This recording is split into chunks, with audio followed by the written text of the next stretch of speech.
Hola, buenas tardes, profesor. Muy buenas tardes a todos los que van a ver esta presentación.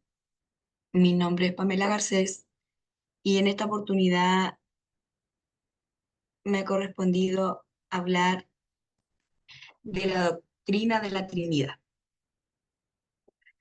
En la asignatura Teología Sistemática 1. Para comenzar, quiero hacer una breve introducción de a qué se refiere la doctrina de la Trinidad. Es una de las más importantes en nuestra fe cristiana. Estudiar esta enseñanza bíblica sobre la Trinidad nos amplía la visión que es central en toda nuestra búsqueda de Dios. ¿Cómo es Dios en sí mismo? Aquí aprenderemos que en sí mismo, en su propio ser, Dios existe en las personas de Padre, Hijo y Espíritu Santo. Y sin embargo, es un solo Dios. Aquí me gustaría hacer una mención de que la doctrina de la Trinidad o la palabra Trinidad en este caso no se encuentra en la Biblia propiamente tal, pero sí siempre nos han enseñado a nosotros que eh, cuando hablamos de la Trinidad hablamos de Padre, Hijo y Espíritu Santo y son los tres un solo Dios, ¿ya? Y aquí la definición de la palabra Trinidad quiere decir triunidad o tres en uno, que se usa para resumir la enseñanza bíblica de que Dios es tres personas y sin embargo es un solo Dios. Otra definición también podemos decir respecto de la doctrina de la Trinidad, que Dios existe eternamente en tres personas, como decía recién, Padre, Hijo y Espíritu Santo, y cada persona es plenamente Dios. ¿Ya? Y sin embargo, cada persona es plenamente Dios y hay un solo Dios. Un poco más adelante vamos a explicar cómo es que ocurre esto, cómo lo sabemos, cómo hemos sido enseñados con respecto a la Trinidad. ¿Ya? Aquí ocurre una interrogante cuando queremos ahondar en el tema de la Trinidad o de la doctrina de la Trinidad. ¿Cuáles son las distinciones entre el Padre, el Hijo y el Espíritu Santo?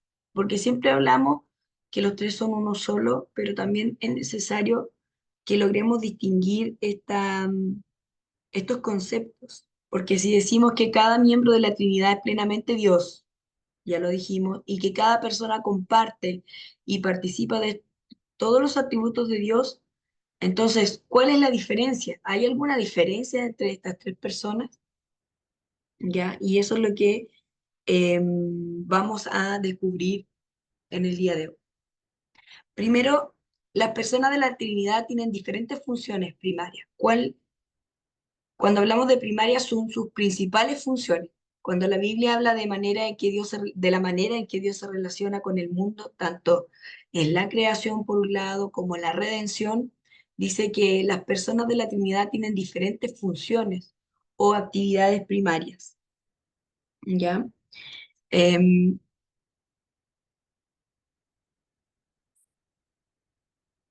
Vamos a hablar primero acerca de la creación, las funciones que tuvo cada uno en el momento de la creación, donde Dios Padre dijo las palabras creadora para hacer que el universo llegara a existir, pero fue Dios Hijo, el eterno Verbo, el que realizó estos decretos creativos. Por medio de él, todas las cosas fueron creadas. Sin él, nada de lo creado llegó a existir. Esto lo podemos ver ahí en el Evangelio de San Juan, en el capítulo 1, en el versículo 3. También el Espíritu Santo estaba activo de una manera diferente al moverse o ir y venir sobre la superficie de las aguas. Este versículo lo encontramos en Génesis en el capítulo 1, en el versículo 2. Ya podemos ver distintas funciones dentro de la creación por medio de él. También hay un pasaje que dice que por medio de él todas las cosas fueron creadas. Sin él, nada de lo creado llegó a existir. Ahí también tenemos una prueba de cómo se manifiestan estas tres personas al comienzo en la creación del mundo, ¿ya? También la función es distinta en la redención, que participan las tres personas, Dios Padre, Dios Hijo, Dios Espíritu Santo. Cuando hablamos de la redención, Dios Padre planeó la redención y envió a su Hijo al mundo, como dice ahí en el Evangelio según San Juan en el capítulo 3 versículo 16, porque de tal manera amó Dios al mundo que ha dado a su Hijo unigénito para que todo aquel que en él cree no se pierda, más tenga vida eterna, que muchos recitamos incluso de memoria ese pasaje. El Hijo obedeció al Padre y realizó nuestra redención. Dios Padre no vino y murió por nuestros pecados, ni tampoco Dios Espíritu Santo, sino que fue la obra particular del Hijo. Luego de que Jesús ascendió al cielo, el Padre y el Hijo enviaron al Espíritu Santo. Ahí en San Juan capítulo 14, versículo 26, dice que envió un consolador, el Espíritu Santo, a quien el Padre enviará en mi nombre. Entonces podemos ver también la función de cada uno. Si bien es cierto, cada uno tiene una función primaria y en estos dos ejemplos lo podemos ver destacado. Así entonces podemos decir que el papel del Padre en la creación y en la redención ha sido planear, dirigir y enviar al Hijo y al Espíritu Santo.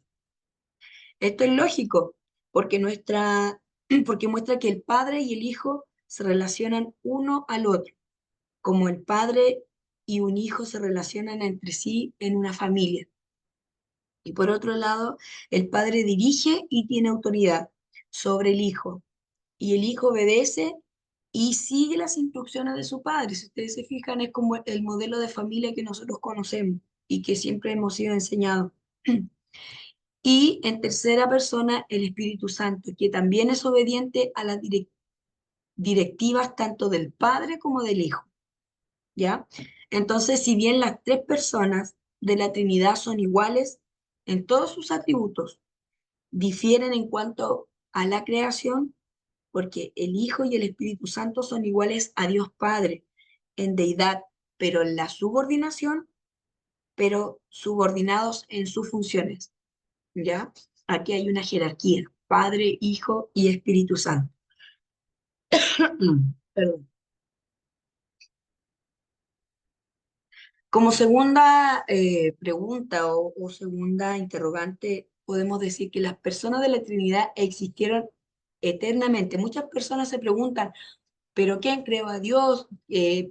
¿Por qué Dios es verdadero? Muchas personas que no creen en esta doctrina de la Trinidad surgen diversas, de hecho los mismos teólogos les surgen diversas interrogantes. Pero en este punto tenemos que decir que antes de que el Hijo viniera a la tierra incluso, que el mundo fuera creado, por toda la eternidad, el Padre ha sido el Padre, el Hijo ha sido el Hijo y el Espíritu Santo ha sido el Espíritu Santo. Estas relaciones son eternas, no es algo que sucedió con el tiempo. De hecho, no se puede medir en el tiempo, porque el tiempo es para nosotros, pero esta doctrina de el Padre, el Hijo y el Espíritu Santo siempre ha estado, ¿ya? Siempre ha estado. Eh, Podemos decir que son relaciones eternas, no algo que sucedió con el tiempo. Esto se puede concluir que esto primero tiene que ver con la inmutabilidad de Dios. Si Dios ahora existe como Padre, Hijo y Espíritu Santo, siempre ha existido, ¿ya? Eso es lo que debemos tener en consideración para entender la doctrina. También, por ejemplo, hay ejemplos acá donde en Efesios 1, el capítulo 1, versículo el 3 y el 4 dice, bendito sea el Dios y Padre de nuestro Señor Jesucristo, que nos bendijo con toda bendición espiritual en los lugares celestiales en Cristo. Y aquí lo subrayé. Según nos escogió en Él antes de la fundación del mundo, para que fuésemos santos y sin mancha delante de Él. Entonces ahí podemos ver que Él existía mucho antes de la creación del mundo. Lo que pasa es que nuestra mente no lo logra asimilar, que no, estos son como misterios que no cualquier persona eh, o cualquier ser humano lo puede entender, sino que también la palabra nos enseña que Él dio a sus hijos, abrió este entendimiento para que puedan conocer estos misterios que hay en su palabra. Entonces, finalmente podemos decir que no hay diferencia en cuanto a la deidad de estas tres personas en atributos o en naturaleza esencial entre el Padre, el Hijo y el Espíritu Santo.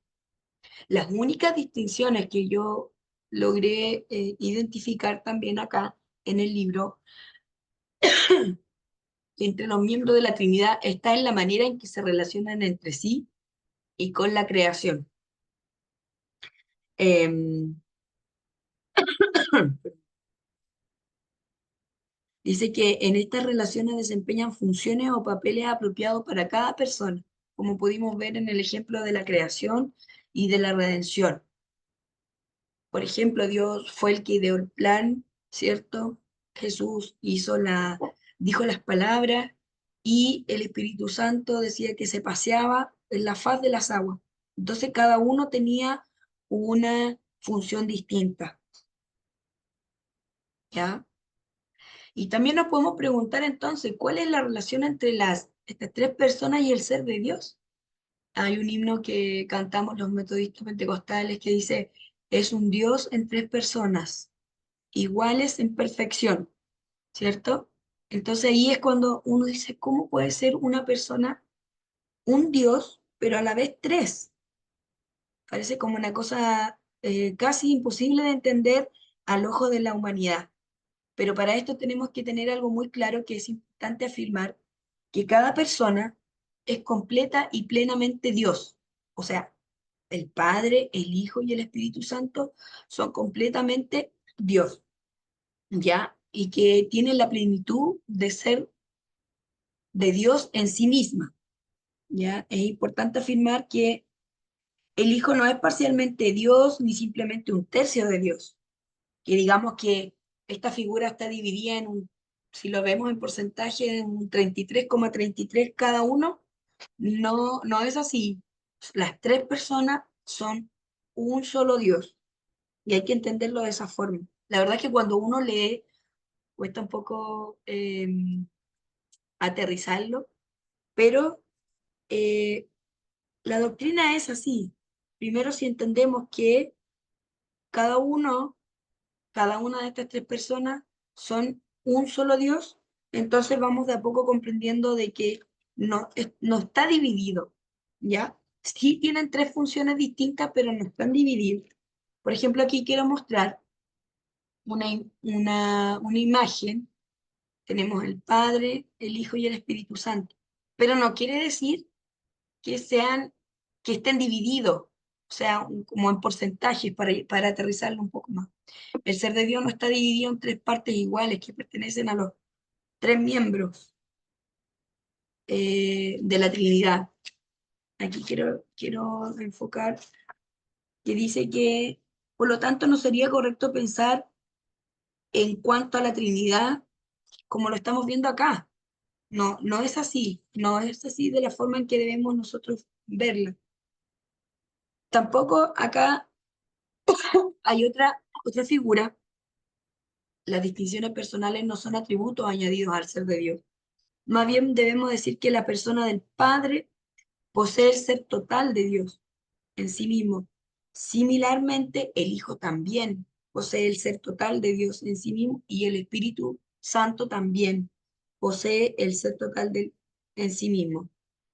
Cuando hablamos del Padre, Hijo y Espíritu Santo juntos, no estamos hablando de un ser más grande que otro, no, sino que hablamos de un todo, ¿ya? Pero sí que cada persona es totalmente Dios y tiene todo el ser de Dios. No debemos pensar que las distinciones personales son atributos añadidos al ser de Dios. Aquí tenemos otra imagen, miren, quiero mostrarle esta imagen. Como la persona de la Trinidad no son simplemente tres maneras diferentes de percibir, más bien tienen todos los atributos y ninguna persona tiene un atributo que otros no posean, ¿ya? Por otro lado, debemos decir que las personas son reales, tres son reales, que no son simplemente diferentes maneras de percibirlo, ¿ya? Al ser de Dios. Em, Como les decía, las personas de la Trinidad no son simplemente tres maneras diferentes de percibir al solo ser de Dios. Más bien debemos, en este caso, concebir el concepto de la Trinidad de tal manera que se mantenga la realidad de las tres personas, ¿ya? Y se ve a cada persona relacionada con la otra como un yo o en primera persona, ¿ya? O como un tú, en este caso en segunda persona, y en él una tercera persona, como un yo, Dios, tú, el Hijo, y la tercera persona, el Espíritu Santo. Muchas veces hemos escuchado hablar predicadores que dicen de la tercera persona del Espíritu Santo. Ya eso se atribuye a esta doctrina que es enseñada de esta forma para poder en el fondo graficar y entender cómo funcionan los tres en uno. ¿Ya? Luego, la única manera de que parece ser posible hacer esto es decir que la distinción entre las personas no es una diferencia en ser, sino una diferencia en las relaciones. Aquí hice un dibujo que, perdón, ahí. Veamos aquí que hay tres personas distintas y el ser de cada persona es igual al ser total de Dios. Y pensemos que el círculo azul es Dios, ¿ya? La distinción entre las personas no es una diferencia en ser, sino una diferencia en relaciones. La relación, cómo se relacionan en sí misma, pero en ser son un solo Dios. Y la única diferencia, como les decía, es cómo se relacionan entre sí y también cómo se relacionan cada una con la creación, porque, por ejemplo, en la misión del Espíritu Santo, como decía al principio, es ser el consolador, el que está con nosotros todos los días, ¿cierto? La función del Hijo a través del sacrificio que Él hizo en la cruz es decirle al Padre, es como nuestro mediador, nuestro abogado, el que nos defiende, ¿cierto? El que aboga por nosotros. También podemos entender, entonces cuando ya vimos estas tres imágenes, nos hacemos la pregunta, entonces, ¿podemos entender la doctrina de la Trinidad? Entonces sí, podemos decir que la entendemos y saber que Dios es tres personas y que cada una de esas personas es plenamente Dios y que hay un solo Dios, ¿ya? Eh, cuando, porque mientras aquí hay cosas que de repente uno como ser humano no logra entender, pareciera ser como un misterio, lo que nos enseña la Biblia, pero mientras seamos criaturas, dice acá el texto, finitas y no omniscientes, siempre habrá por toda la eternidad cosas que no entendemos plenamente. Ya hay cosas que de repente se nos hace difícil de entender, pero Dios de a poco nos va enseñando, nos va capacitando y vamos entendiendo más cada día de lo que hay en su palabra también.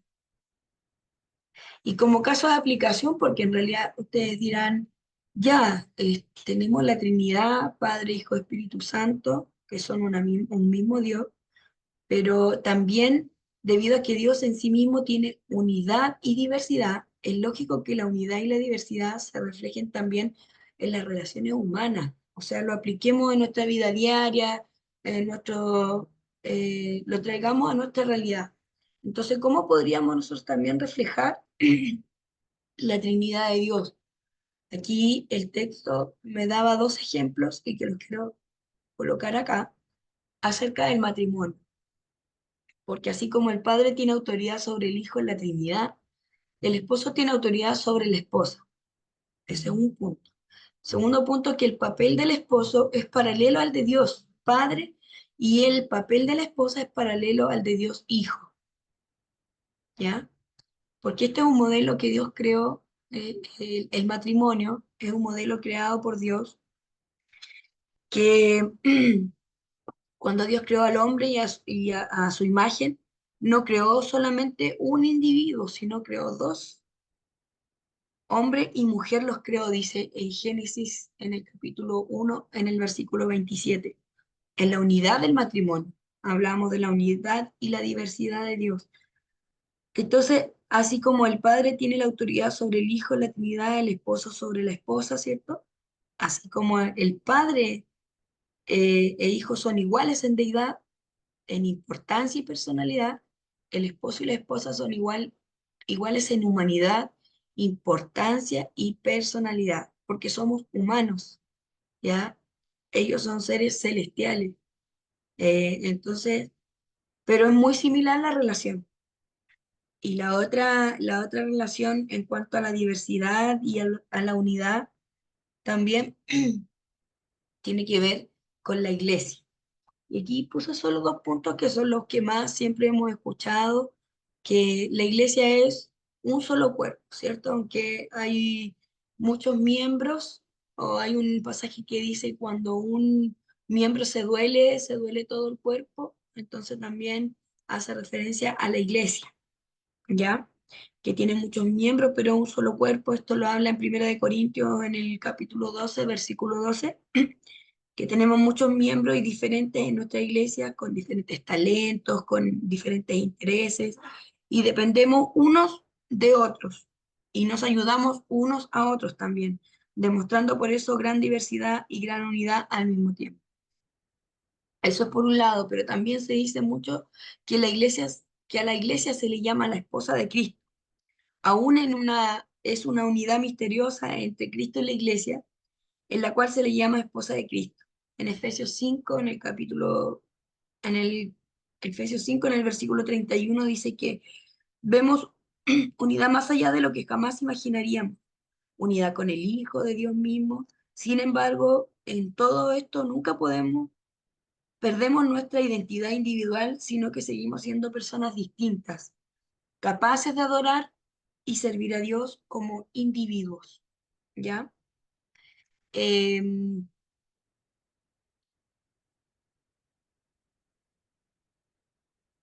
ahí.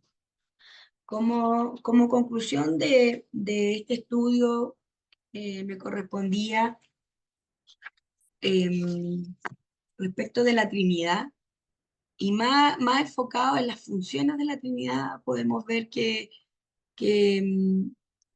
como concluir, a mí en lo personal no lo tenía tan claro así.